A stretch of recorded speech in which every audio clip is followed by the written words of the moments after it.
Hi everyone, my name is Heather and I'm the person behind Happy Puppy Truffles. Today I wanted to share with you guys a free downloadable you can get from my website to make your very own printable origami dove. This is kind of what it looks like here. Doves are white, so I didn't want to put too much in terms of the design. It's just a sort of a simple pattern to kind of add a little extra if you're trying to print it at home. And I hope you guys can find some fun ways to use it and can come in handy for you.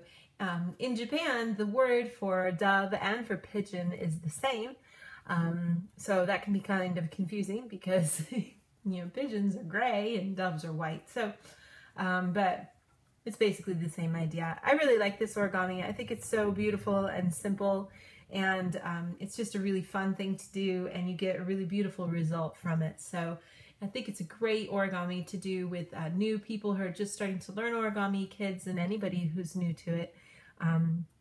There are a couple slightly tricky folds with the squash folds, but those are good to practice with this, and they're not too hard. So let me show you guys how to fold this with the printable here really quick. If you go to my website and find the printout, you'll download it and print it out, and it has a little dotted line, a square all the way around the outside. You just cut along that, and you should get something that looks like this. Now what I want to do is, with that pattern side facing down, I want to put some diagonal creases in my paper. So I'm just going to go ahead and fold my paper in half diagonally. This is going to give me a nice big triangle. And I'm going to do the same thing on the other side too.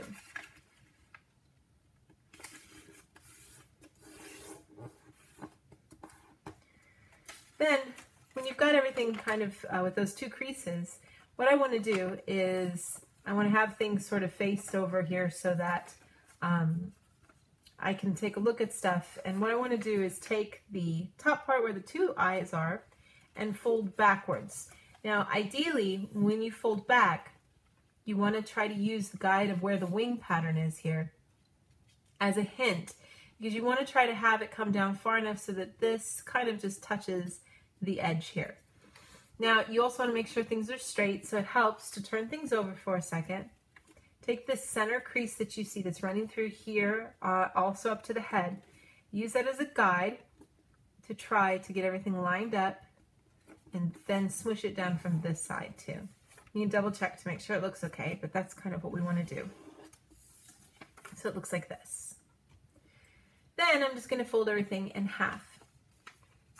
And the crease is already there, so it should fold pretty easily. And I'm going to take this wing that you see here, and I'm going to fold it straight up so that these edges are even, and you're just going to come straight up as far as it can go right here on the side so that you don't expose everything there. Just fold it over. Then flip it over, do the same thing on the other side too. You can, of course, use the other wing as a guide, or you can just also follow along with everything down there at the bottom too. But you should wind up with something then that looks like this. Now I'm going to do a squash fold here on the tail, and this one's pretty easy because we can put the preliminary creases first by just taking the outer edge of the wing and folding it straight over to the edge here. Try to get that lined up and get a nice crease going. Open it up. Then if we open up the wing here, you kind of hold everything in your right hand and just look at the wing on the left side. One side's already going to be going right. This side over here is already going down. I want the other side to go down too, so that we get two mountain creases. And then the center part's going to get reversed to become a valley.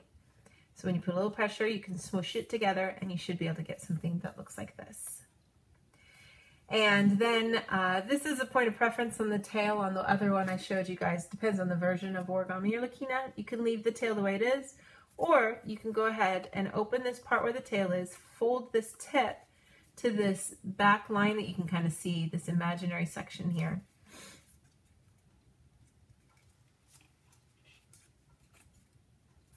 And it should give you sort of that more scalloped tail there like that. It's just a point of preference of which tail you like better.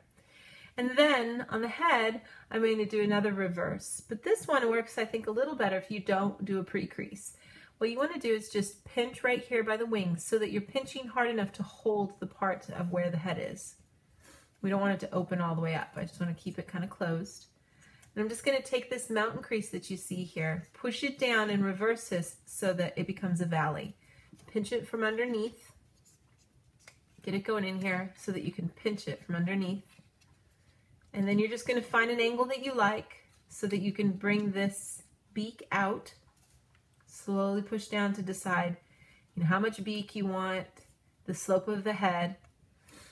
Their beaks aren't that big, they don't protrude that much, so you want to just kind of get a little bit of a beak going there so that you can finish it off.